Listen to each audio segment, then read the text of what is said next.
Students, welcome to online classes in प्रियागो inter college class 12 subject biology. आपका lesson 8 चल रहा है मानव स्वास्थ्य एवं रोग। पिछली वीडियो में हमने पढ़ा था सहज प्रतिरक्षा। हम इम्यूनिटी के प्रकार पढ़ रहे हैं। नंबर 2 है आज का उपार्जित प्रतिरक्षा, एक्वायर्ड इम्यूनिटी बोलते हैं इसे।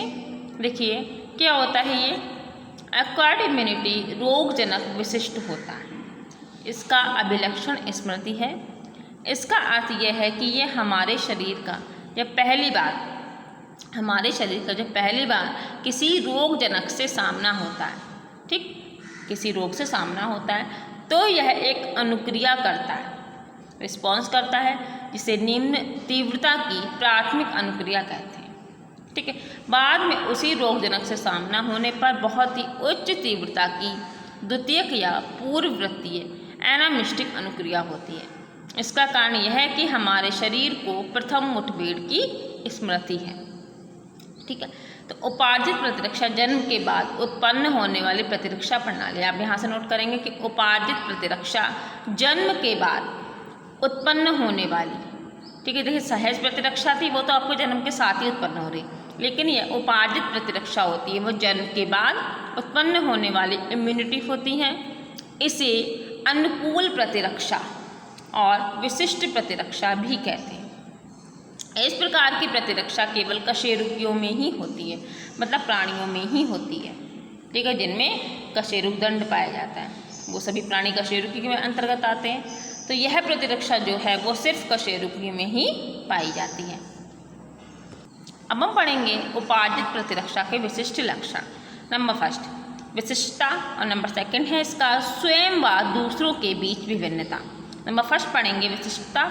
उपार्जित प्रतिरक्षा विशिष्ट होती है, स्पेशल होती है, क्योंकि यह प्रत्येक प्रकार के रोगाणुओं के बीच विभेदन कर सकती है, डिफरेंस कर सकती है तथा प्रत्येक रोगाणुओं के लिए विशिष्ट होता है। ठीक है, नेक्स्ट है स्वयं व दूसरों के बीच विभिन्नता।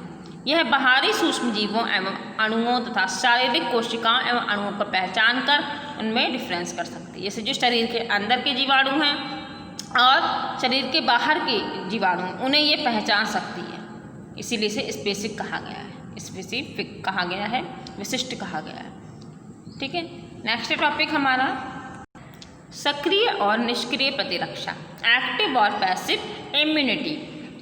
यह भी एक इम्यूनिटी का प्रकार होता है जब परपोषी मतलब होस्ट प्रतिजनों का सामना करता है, ठीक, तो उसके शरीर में एंटीबॉडी उत्पन्न होती है, प्रतिरक्षी उत्पन्न होते हैं।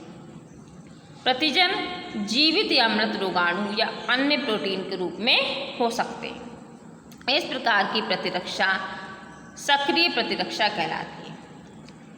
ठीक है, कि जिसमें एंटीजन का अगर कोई भी रोग सामना कर रहा है एंटीजन से, तो उसमें एंटीबॉडी उत्पन्न हो रहा है। अब ये एंटीजन कौन से हो सकते हैं, जीवित या मृत रोगाणु भी हो सकते हैं, प्रोटीन भी हो सकता है। तो इस प्रकार की प्रतिरक्षा एक्टिव इम्यूनिटी कहलाती है। यह बहुत धीमी प्रतिरक्षा होती है, सक्रिय प्रतिरक्षा धीमी होती है और अपनी पूरी प्रभावशाली अनुक्रिया प्रदर्शित करने में समय लेती है। प्रतिरक्षीकरण इम्यूनाइजेशन के दौरान जानबूझकर रोगाणुओं का टीका देना अथवा प्राकृतिक संक्रमण के दौरान संक्रामक जीवों के शरीर में पहुंचना सक्रिय प्रतिरक्षा को प्रेरित करता है। ठीक, जब शरीर की रक्षा के लिए बने बनाए प्रतिरक्षी सीधे ही शरीर को दिए जाते हैं तो उसे निष्क्रिय प्रतिरक्षा कहलाते हैं। जब शरीर की रक्षा के लिए बनाए प्रतिरक्षी, जैसे टीका लगवाना, तो ये कौन सा हो गया, पैसिव इम्यूनिटी कहलाती है।